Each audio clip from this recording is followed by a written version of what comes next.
ব্রুসলির রহস্যময় জীবনের মতোই তার মৃত্যুকে ঘিরে রয়েছে নানান রহস্য। শুধু কি তাই, তার সন্তান ব্র্যান্ডন লির অল্প বয়সে রহস্যময় মৃত্যু ও নানান প্রশ্নের জন্ম দিয়েছে ভক্ত অনুরাগীদের মনে। ৩২ বছর বয়সে ব্রুসলির মৃত্যু হয় হংকংয়ে এবং তখনই এই মৃত্যু নিয়ে নানান বিতর্কের সূত্রপাত ঘটে। ২০ জুলাই ১৯৭৩ সাল ঘুম থেকে উঠলেন মার্শাল আর্ট সম্রাট ব্রুস ইউন ফান লি। হালকা প্রাতরাশ সেরে টাইপ করতে বসলেন তার আমেরিকান অ্যাটর্নি আর্দিয়ান মার্শালকে। ব্রুসলির সামনে অনেকগুলো বড় বড় প্রজেক্ট, ওয়ার্নার ব্রাদার্সের সঙ্গে বেশ কিছু ছবি, তার বায়োগ্রাফি নিয়ে হানা বারবারার একটা অ্যানিমেশন ছবির সিরিজ, এছাড়াও আছে নতুন কিছু বই লেখা ও একগাদা বিজ্ঞাপনের অফার। ব্রুসলি সত্যিই হংকংয়ে তার সাম্রাজ্য তৈরি করতে চলেছেন। চিঠি লিখে ব্রুসলি তার কৌলুংটংয়ের প্রাসাদ থেকে গেলেন গোল্ডেন হারভেস্ট স্টুডিওতে। সেখান থেকে দেখা করলেন এক সময়ের জেমস বন্ডের চরিত্র অভিনেতা অস্ট্রেলিয়ার জর্জ ল্যাজেনবির সঙ্গে। ব্রুসলির সঙ্গে তার আলোচনা হলো গেম অফ ডেথ ছবিটার ল্যাজেনবির অভিনয় করা নিয়ে। হাজির ছিলেন স্টুডিও ম্যানেজার অ্যান্ড্রে মর্গান। এরপর ব্রুসলি তার প্রায় সবকটি ছবির প্রডিউসার রেমন্ড চাওয়ের অফিসে গিয়ে বললেন তিনি ছবিটিতে ল্যাজেনবিকে চান।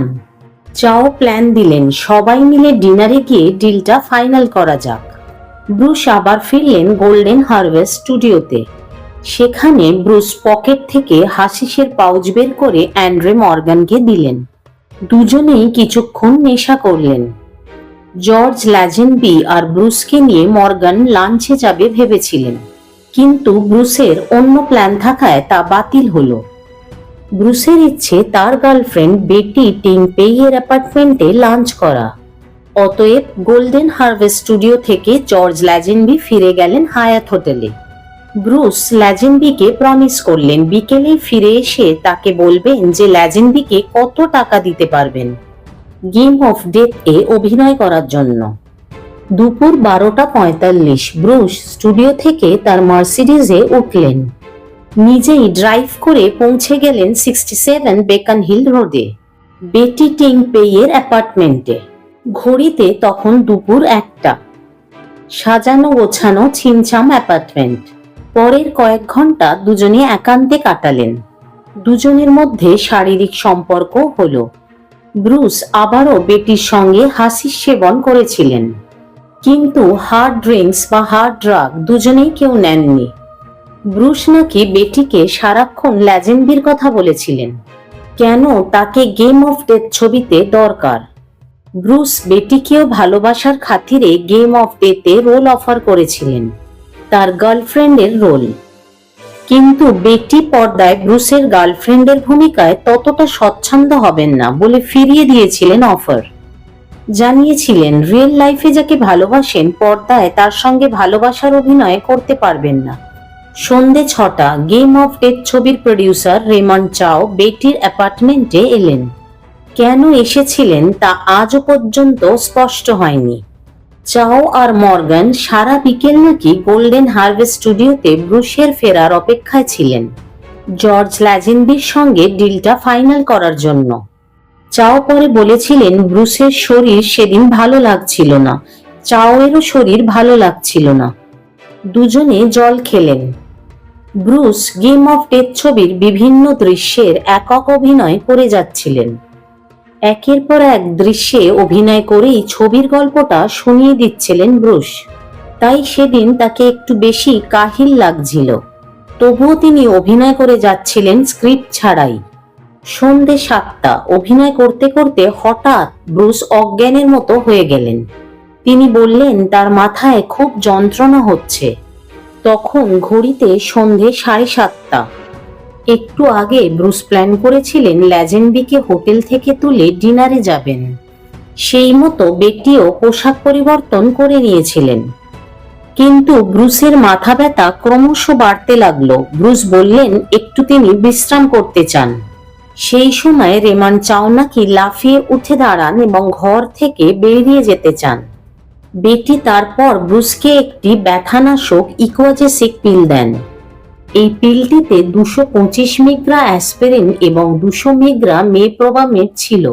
এর আগেও বহুবার বেটির কাছ থেকে এই ওষুধটি নিয়েছিলেন মাথা ব্যথা কমাতে। রেমন্ড বললেন তিনি হোটেলে চলে যাচ্ছেন, ব্রুস আর বেটি পরে ডিনারে চলে আসতে পারেন। ব্রুস বেটির শোয়ার ঘরে গেলেন, পোশাক খুলে মেঝেতে রাখা ম্যাট্রেসের ওপর শুয়ে পড়লেন। বেটি বেডরুমের দরজা বন্ধ করে লিভিং রুমে চলে গেলেন। সেখানে তিনি সোফায় বসে টিভি দেখতে থাকলেন। সন্ধে 7:45 বেটির ঘর থেকে রেমন্ড বেরিয়ে গেলেন ল্যাজেনবিকে হায়াত হোটেল থেকে তুলে মিরারমার হোটেলের জাপানি রেস্টুরেন্টে ডিনার খাওয়ানোর জন্য। 30 মিনিট হোটেলের বারে ল্যাজেনবির সঙ্গে কাটিয়ে রেমন্ড চৌ আবার বেটির অ্যাপার্টমেন্টে ফোন করেন। বেটি ফোনের ওপার থেকে জানান ব্রুস ঘুমোচ্ছেন। রেমন্ড আর ল্যাজেনবি যেন তাদের ছাড়াই ডিনার সেরে নেন।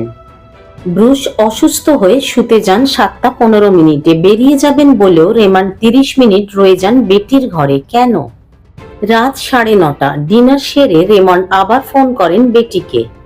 বেটি বলেন ব্রুস এখনো ঘুমোচ্ছেন, কিন্তু তিনি ব্রুসকে জাগাতে ভয় পাচ্ছেন। রেমন্ড বলার পর বেটি তার শয়নকক্ষে ঢোকেন। মেঝেতে একই রকম ভাবে শুয়ে আছেন ব্রুস। কানের কাছে মুখ নিয়ে গিয়ে বেটি ফিসফিস করে ডাকেন, ব্রুস, ব্রুস। ব্রুস সাড়া দেন না। বেটি এবার ব্রুসের কাঁধ ধরে নাড়ান, জোরে জোরে ডাকেন। তবুও ব্রুস জাগেন না। ভয় পেয়ে যান বেটি।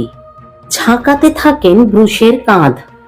চিৎকার করতে থাকেন, ব্রুস, ব্রুস। উন্মত্তের মতো বেটি দৌড়ে যান ফোনের কাছে। রেস্টুরেন্টে রেমন্ডকে ফোন করেন, বলেন ব্রুস জাগছেন না। রেমন্ড বেটিকে শান্ত হতে বলেন। বলেন তিনি বেটির ফ্ল্যাটে এক্ষুনি আসছেন। বেটি তার নিজস্ব ডাক্তারকে ফোন না করে কেন প্রডিউসার রেমন্ড চাওকে ফোন করলেন? রেমন্ড পরে মিডিয়ায় বলেছিলেন সেই সময় তার মনে পড়েছিল 10ই মের কথা। সেরিব্রাল ইডিমায় আক্রান্ত হয়ে ব্রুস প্রায় মরতে বসেছিলেন। সে যাত্রায় ডক্টর লংসফোর্ড বাঁচিয়েছিলেন ব্রুসকে। এক্ষেত্রেও রেমন্ড সেই ডাক্তারকেই ফোন করেন, কিন্তু ফোন ব্যস্ত ছিল। রেমন্ডকে বারবার গাড়ি থেকে নেমে বুথ থেকে ডাক্তারকে ফোন করতে হয়েছিল। পরে জানা গেছিল সেই সময় ডাক্তারের মেয়ে বয়ফ্রেন্ডের সঙ্গে টেলিফোনে ব্যস্ত ছিল। ইতিমধ্যে রেমন্ড চলে এসেছিলেন বেটির অ্যাপার্টমেন্টে। যখন রেমন্ড বেটির শয়নকক্ষে ব্রুসকে দেখেন, তখন ব্রুস সম্পূর্ণ নগ্ন অবস্থায় মাটিতে পাতা ম্যাট্রেসে শুয়েছিলেন। বেটি ব্রুসের শরীরের পাশে দাঁড়িয়ে কাঁপছিলেন, তখনও ডেকে যাচ্ছিলেন, ব্রুস, ব্রুস। প্রেমিকা বেটি আর তার বেশিরভাগ ছবির প্রডিউসার রেমন্ড চাওয়ের ডাকে ব্রুস আর সাড়া দেননি। রেমন্ড চাও বুঝলেন তার ছবির মহাতারকা আর নেই। রেমন্ড ঝুঁকে পড়ে ব্রুসের প্রাণহীন শরীর দেখছেন। রেমন্ড আর বেটি দুজনকে কি গ্রাস করছে নতুন এক আতঙ্ক? হংকং এর সবচেয়ে জনপ্রিয় মানুষটি মৃত অবস্থায় পড়ে আছে তার প্রেমিকার ঘরের মেঝেতে, বিবস্ত্র অবস্থায়। সাক্ষী তারা মাত্র দুজন। সারা বিশ্বের প্রেস তাদের দোষী করবে। রেমন্ড ব্রুসলিকে আগে কাপড় পরাবেন ঠিক করলেন। তাকে শার্ট পরালেন, ইউরোপিয়ান স্টাইলের ট্রাউজার পরালেন, হাই হিল প্ল্যাটফর্ম শুও পরালেন। ব্রুসের স্ত্রী লিন্ডাকে ফোন করলেন না এই কয়েক ঘন্টায় একবারও। আশেপাশের লোক দেখে ব্রুসকে ব্যাপটিস্ট হসপিটালে নিয়েও গেলেন না। ব্যাপটিস্ট হসপিটাল বেটির বাড়ি থেকে মাত্র 3 মিনিট। অনেক পরে রেমন্ড চাও বেটির নিজস্ব চিকিৎসককে ডাকতে বললেন। বেটি ডাক্তার ডাকলেন। এলেন বেটির ডাক্তার ব্যাপটিস্ট হসপিটালেরই ডাক্তার ইউজিন চুপো হুয়ে। ডাক্তার ঘুণাক করেও জানতেন না কাকে তিনি দেখতে আসছেন এবং পেশেন্টের অবস্থা কেমন বেটি তাকে বলেননি। যে প্রশ্নগুলো থেকে যায় তা হলো ডাক্তারকে ফোন না করে রেমন্ড কেন ব্রুসলিকে জামা পরানোর সিদ্ধান্ত নিয়েছিলেন। অস্বাভাবিক মৃত্যুর ক্ষেত্রে মৃত ব্যক্তিকে ছোঁয়া পুলিশি আইন বিরোধী। কেন আইন ভাঙলেন রেমন্ড? 2 মাস আগে সেরিব্রাল ইডিমায় প্রায় মরমর ব্রুসকে বেটির বাড়িতে বিনা চিকিৎসায় ফেলে রাখলেন কেন রেমন্ড ও বেটি? ব্রুসলি এখনো বিছানায় শুয়ে। ডাক্তার ব্রুসলির পালস পেলেন না, হার্টবিটও শুনতে পেলেন না, ব্রুস শ্বাসও নিচ্ছেন না। তিনি 10 মিনিট ব্রুসের হৃৎপিণ্ড পাম্প করলেন, সফল হলেন না। রেমন্ড বারবার ডাক্তারকে বললেন ব্রুসকে ব্যাপটিস্ট হসপিটালে গাড়ি করে নিয়ে যেতে। ডাক্তার অ্যাম্বুলেন্স ডাকেন, যদিও অ্যাম্বুলেন্স কর্মীদের বলেন না কাকে নিয়ে যেতে হবে। বেটির ডাক্তার ব্রুসের নিথর দেহ 3 মিনিট দূরের ব্যাপটিস্ট হসপিটালে না পাঠিয়ে দিলেন কুইন এলিজাবেথ হসপিটালে, যেটা দূরত্ব 25 মিনিট। ডাক্তার ব্রুসের নিথর দেহ 3 মিনিট দূরের ব্যাপটিস্ট হসপিটালে না পাঠিয়ে কেন পাঠিয়ে দিলেন 25 মিনিট দূরের কুইন এলিজাবেথ হসপিটালে? তিনি কি বুঝতে পেরেছিলেন ব্রুসলির মৃত্যু স্বাভাবিক নয়? তাই তিনি চাননি স্ক্যান্ডেলটিতে তার কর্মক্ষেত্র ব্যাপটিস্ট হসপিটাল জড়িয়ে যাক। অ্যাম্বুলেন্স আসার আগেই রেমন্ড চাও নেমে পড়লেন চিত্রনাট্যকারের ভূমিকায়। পই পই করে বোঝালেন বেটি যেন প্রেসের কাছে মুখ না খোলেন। বেটিকে সব শিখিয়ে পড়িয়ে ব্রুসের স্ত্রী লিন্ডাকে ফোন করলেন। বললেন, তুমি এক্ষুনি কুইন এলিজাবেথ হসপিটালে যাও, ব্রুসকে সেখানে অ্যাম্বুলেন্স করে নিয়ে যাওয়া হচ্ছে। কি হয়েছে ব্রুসের? লিন্ডার গলায় আশঙ্কা। আমি জানি না ঠিক, মনে হয় সেদিনের মতো কিছু। ব্রুসের স্ত্রীকে এত পরে কেন ফোন করলেন? এটা সন্ধ্যে 7টায় করলেন না কেন? রাত 10:30। অ্যাম্বুলেন্স ড্রাইভার এবং 2জন প্যারামেডিক বেটির ঘরে ঢোকেন। সিনিয়র প্যারামেডিক পান্তাকসন ব্রুসলিকে চিনতেন না। তিনি ব্রুসলির হার্ট পাম্প করেন, কৃত্রিমভাবে অক্সিজেন দেওয়ার চেষ্টা করেন। বিফল হয়ে অ্যাম্বুলেন্সে তোলেন ব্রুসলিকে। অ্যাম্বুলেন্সে ওঠেন রেমন্ড চাও আর ডাক্তার। প্যারামেডিকরা পুরো পথে ব্রুসলিকে বাঁচাবার চেষ্টা করতে থাকেন। রেমন্ড চাও আর ডাক্তার সব জেনেও দেখতে থাকেন একটি মৃতদেহে প্রাণ ফেরানোর অবান্তর চেষ্টা। বেটির ডাক্তার তো আগেই দেখেছেন ব্রুসলি মৃত।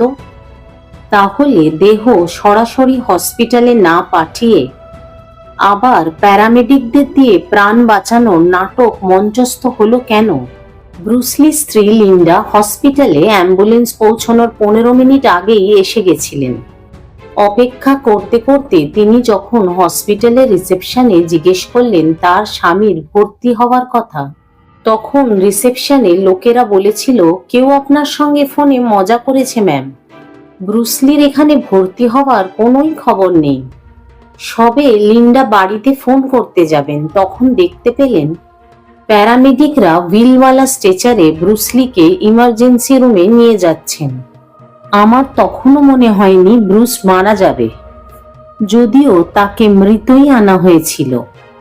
লিন্ডা পরে কথা বলেছিলেন, ব্রুসলির মতো হাই প্রোফাইল ব্যক্তির ভর্তির খবর কুইন এলিজাবেথ হসপিটালে আগে জানানো হয়নি কেন? সাধারণত এসব ক্ষেত্রে পেশেন্ট আসার আগেই হসপিটালে যুদ্ধকালীন তৎপরতা দেখা যায়, সেটা কারোর নজরে আসেনি কেন? লিন্ডা দৌড়ে গিয়েছিলেন ইন্টেন্সিভ কেয়ার ইউনিটে, যেখানে ব্রুসের হৃৎপিণ্ডে সরাসরি ইনজেকশন দেওয়া হচ্ছিল, বৈদ্যুতিক শক দেওয়া হচ্ছিল। লিন্ডাকে হসপিটালের লোকজন ব্রুসের সামনে থেকে সরিয়ে নিয়ে যেতে চাইছিলেন, কিন্তু লিন্ডা যেতে চাইছিলেন না। চিৎকার করে বলছিলেন, আমি দেখতে চাই। মিনিট 10 পর ডাক্তার ব্রুসলিকে মৃত ঘোষণা করলেন। লিন্ডার কাছে জানতে চাইলেন লিন্ডা পোস্টমর্টেম চান কিনা। লিন্ডা বললেন, হ্যাঁ আমি জানতে চাই কেন ব্রুস মারা গেল। কুইন এলিজাবেথ হসপিটালের ডাক্তার পোস্টমর্টেমের কথা তুললেন কেন? বুঝেছিলেন এটি অস্বাভাবিক মৃত্যু। লিন্ডা রাজি হলেন কেন? কিছু কি আঁচ করেছিলেন? হংকং এর প্রায় সব টেলিফোন একসাথে বেজে উঠল। দাবানলের মতো ছড়িয়ে পড়ল বিশ্বকে হতচকিত করে দেওয়া সেই খবর। মাত্র 32 বছর বয়সে মারা গেলেন হংকং এর বেতাজ বাদশাহ ব্রুসলি। মৃত্যুর কারণ এখনো অজানা, পোস্টমর্টমের রিপোর্ট এখনো পাওয়া যায়নি। সেই রাতে হংকং শহর ঝাঁপিয়ে পড়েছিল কুইন এলিজাবেথ হসপিটালে, ঝাঁপিয়ে পড়েছিল বিশ্বের তাবর তাবর মিডিয়ার হংকং করেসপন্ডেন্টরা। হসপিটাল ঘিরে ফেলেছিল হংকং পুলিশ। ব্রুসের মৃত্যুর কারণ নিয়ে বিভিন্ন উড়ো খবর উড়ে বেড়াচ্ছিল হংকংয়ের আকাশে। 4টি ইংরেজি দৈনিক ও প্রায় 50-এর ওপর চীনা ভাষার দৈনিকের সাংবাদিকরা হন্যে হয়ে পৌঁছতে চেষ্টা করছিলেন কুইন এলিজাবেথ হসপিটালের মর্গে রাখা ব্রুসলির শরীরের কাছে। কুইন এলিজাবেথ হসপিটালের ডাক্তার আর্ক লিসেট ব্রুসলির পোস্টমর্টেম করেন। তবে ব্রুসলির ব্রেন 13% ফুলে গিয়েছিল। প্রাথমিক পোস্টমর্টেম রিপোর্টে দৃশ্যমান কোনো চোটের খোঁজ মেলেনি।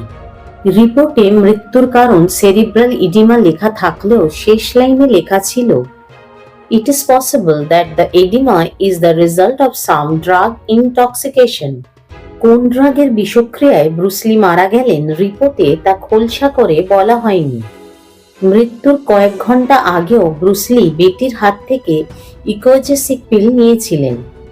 সেরিব্রাল ইডিমার ক্রনিক পেশেন্ট ব্রুস এটা জেনেও বেটি ইকোজেসিক পিল দিয়েছিলেন। সেরিব্রাল ইডিমার পেশেন্টের ইকোজেসিক খেলে আবার সেরিব্রাল ইডিমা হতে পারে এবং সেরিব্রাল ইডিমা প্রাণহানিকর। রেমন্ড তাহলে ঠিকই জানতেন। কি করে জানলেন? কেনই বা জানলেন? বেটিও জানতেন, তাহলে কেন সাপ্লাই দিয়ে যেতেন মুঠো মুঠো ইকোজেসিক পিল? কোনো পূর্ণাঙ্গ রিপোর্ট আজও প্রকাশিত হলো না। কি বিস্ফোরণ ঘটাতো সেই রিপোর্ট? ব্রুসলির ডেথ সার্টিফিকেট আর ফাইনাল পোস্টমর্টম রিপোর্ট জনসমক্ষে আনা হয়নি। এর কি কোনো আইনি কারণ আছে? এটা তো হংকংয়ের পাবলিক রেকর্ডে থাকা উচিত ছিল। ব্রুসের সমাধি নিয়েও নাকি রহস্য আছে। ব্রুসকে নাকি সিয়াটেলে সমাধিস্থ করা হয়নি। সিয়াটেলে ব্রুসলির কবর পরে সিমেন্ট দিয়ে গেঁথে দেওয়া হয়। হংকং থেকে আমেরিকার সিয়াটেলে ব্রুসলির কফিন আনা হয়। কফিনে তাহলে ব্রুসলি ছিলেন না? ব্রুসকে কোথায় সমাধিস্থ করা হয়েছে? ব্রুসলির মৃত্যুর কারণ চিরতরে চোখের আড়ালে চলে গেছে, কারণ ইংরেজ শাসিত হংকং পুলিশ ডিপার্টমেন্ট এবং হংকংয়ের ব্রিটিশ সরকার আর নেই। সকলের মঙ্গল কামনা করে আজকে এখানেই শেষ করলাম। মুহূর্ত চ্যানেলটিকে সাবস্ক্রাইব করে না থাকলে অবশ্যই সাবস্ক্রাইব করে নিও আর অনেক অনেক শেয়ার করো।